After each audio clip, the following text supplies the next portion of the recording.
என் அன்பார்ந்தவர்களே, self supervised student கேட்குறதுக்கு ரொம்ப இனிமையாக இருக்குல்ல.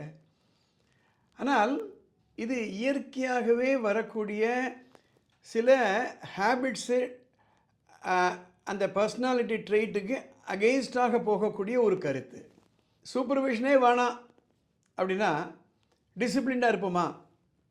ரோட்டில் போயிட்டுருக்கோம், டிராஃபிக் கான்ஸ்டபிளே இல்லைன்னா, இல்லை ஒரு ட்ரெயினில் போகிறோம், டிக்கெட் இன்ஸ்பெக்டரே இல்லைன்னா, இப்போ யோசனை பண்ணி பாருங்கள்.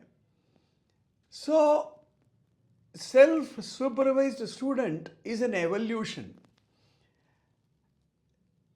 எதனால் இந்த எவல்யூஷன் தேவைப்படுது அப்படின்னா, நீங்கள் கொஞ்சம் யோசனை பண்ணி சொல்லுங்களேன்.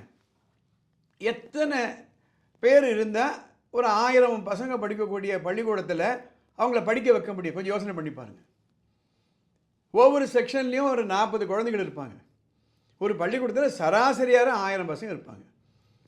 ஒரு டீச்சரால் எத்தனை பேரை சூப்பர்வைஸ் பண்ண முடியும்? பெற்றோர்களாகிய உங்களுக்கே தெரியும், நம்ம வீட்டில் இருக்கக்கூடிய ஒரு 2 குழந்தைகளை நம்ம சூப்பர்வைஸ் பண்ணுற வேலைக்கே நமக்கு பிரச்சனை வந்துடுது. அந்த குழந்தைகளை செல்ஃப் சூப்பர்வைஸ்டாக கொண்டு வரணும். கொஞ்சம் யோசனை பண்ணணும். நம்ம டிசிப்ளின் என்ற ஒரு வார்த்தை, அந்த டிசிப்ளின் என்ற வார்த்தை ஸ்பெல்லிங் போட்டு பாருங்கள். DISCIPLINE. அந்த ஒவ்வொரு லெட்டருக்கும் ஒரு நம்பர் கொடுங்க.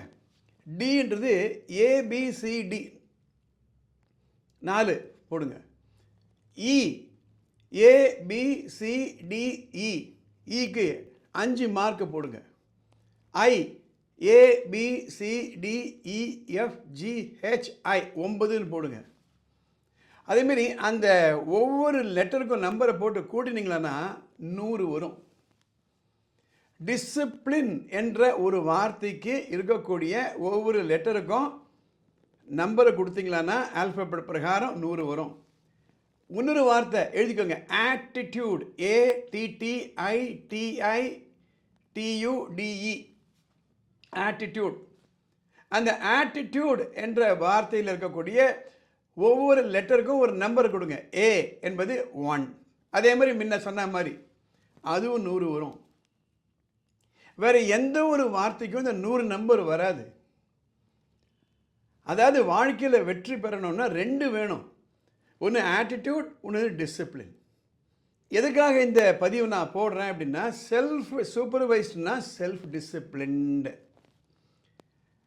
நான் சொன்ன பாருங்க, காலையில் 5 மணிக்கு எழுந்திருக்கணும், யாரோ எழுப்புவானா, கரெக்டாக ஹோம் ஒர்க் பண்ணிடணும், சாயந்தரம் 6 மணிக்கு வந்த உடனே புக் எடுத்துக்கிடணும். அது ஓவர் நைட் வராது. சுவிட்ச் போட்டால் லைட் எரியிற மாதிரிலாம் இல்லை. So please understand, my dear parents, the discipline is also a skill. Skill என்ன? திறமை. எத்தனையோ விதமான ஸ்கில் இருக்கு இல்லையா? எழுதுகிற ஸ்கில்லு, நீந்துற skill, welding skill, communication skill, concentration skill. அதே போல தான் discipline is also a skill. எந்த ஸ்கில்லை நம்ம ப்ராக்டிஸ் பண்ணுறோமோ அந்த ஸ்கில்லு தான் வளரும். ஹேண்ட் ரைட்டிங் ஸ்கில் ப்ராக்டிஸ் பண்ணுறோம், ஹேண்ட் ரைட்டிங் நல்லா இருக்கும்.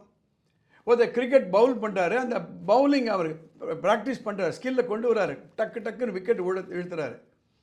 பேட்டிங் பண்ணுறாருன்னா அதுவும் ஒரு ஸ்கில். அதே போல தான் discipline is also a skill. அதுதான் repetition is the mother of ஸ்கில்னு சொல்லுவாங்க. ரெப்பிட்டேஷன் அப்படின்னா எந்த ஒரு செயலை, எந்த ஒரு திறமையை நம்ம மீண்டும் மீண்டும் ப்ராக்டிஸ் பண்ணுறோமோ அதுதான் ஸ்கில். அதே போல தான் காலையில் 5 மணிக்கு எழுந்திருக்கணுன்றது it's a discipline, it is a skill. சாயந்தரம் வந்த உடனே புக் எடுத்து படிக்கணும் 6 மணிக்குன்றது ஸ்கில். 20 மினிட்ஸ் கழித்து நான் இந்த டிவியை ஆஃப் பண்ணிவிடுவேன்ன்றது it's a skill. You have to teach the children. இதில் என்ன ஒரு பிரச்சனை வரும் அப்படின்னா, எல்லாருக்குமே இனிப்பு பிடிக்கும், கசப்பு பிடிக்காது. ப்ளஷர் பிடிக்கும், பெயின் பிடிக்காது. அப்போது கசப்பு சாப்பிட்டு தான் ஆகணும் அப்படின்னு டாக்டர் சொல்லிட்டாருன்னா அவர் யோசனை பண்ணிட்டாரு, சாப்பிடலைன்னு என்ன ஆகும்? ஊசி குத்துறாருன்னா வலிக்குதா இல்லையா? குத்தி தான் ஆகணும். அது ஏற்றுக்கிறாரா இல்லையா? அதே போல தான் சில பெயினை நம்ம அக்செப்ட் பண்ணிக்கிட்டா தான் ப்ளஷர் கிடைக்கும்ன்றதை எடுத்து சொல்லணும். இந்த 3 இயர்ஸ் ஜேர்னியில் இதெல்லாம் நாங்கள் குழந்தைகளுக்கு சொல்லிக் கொடுக்குறோம். இந்த பார் தம்பி, இப்போ நீ படிக்கிற மாதிரி படிச்சியனா அந்த நிலைக்கு நீ போவ, வேணுமா வேணாமா? அந்த நிலை வேணுமா உனக்கு? 20-25 வயசில் நீ என்ன இருப்பேன்னு கொஞ்சம் யோசனை பண்ணி பாரு. ரைட், சரி, மாற்றுப்பாதையை நான் அழைச்சிட்டு போகிறேன், இது மாதிரி செய். இந்த மாதிரியான ஒரு நல்ல ஒரு வாழ்க்கை உனக்கு கிடைக்கும். இப்போ இது ரெண்டுத்தையும் கம்பேர் பண்ணிப்பார், எது உனக்கு வேணும்? இந்த மனப்பக்கம் வரும் பொழுதும் கசப்பே இனிக்கும். அதுதான் ரொம்ப நாளைக்கு முன்னாடி ஒரு பாட்டு, இனிக்கிற வாழ்வே கசக்கும், கசக்கிற வாழ்வே இனிக்கும். இதை எடுத்து சொல்ல வேண்டிய கடமை பெற்றோர்களுக்கும் இருக்கிறது, ஆசிரியர்களுக்கும் இருக்கிறது. அடுத்த சில எபிசோடில் இதை பற்றி விரிவாக நம்ம பார்ப்போம். இந்த எபிசோடு உங்களுக்கு பிடிச்சது தானே நண்பர்களுக்கும் ரிலேட்டிவ்களுக்கும் சொல்லுங்கள். அடுத்த எபிசோடில் பார்க்கலாம். லைக் பண்ணுங்கள், ஷேர் பண்ணுங்கள். All the best.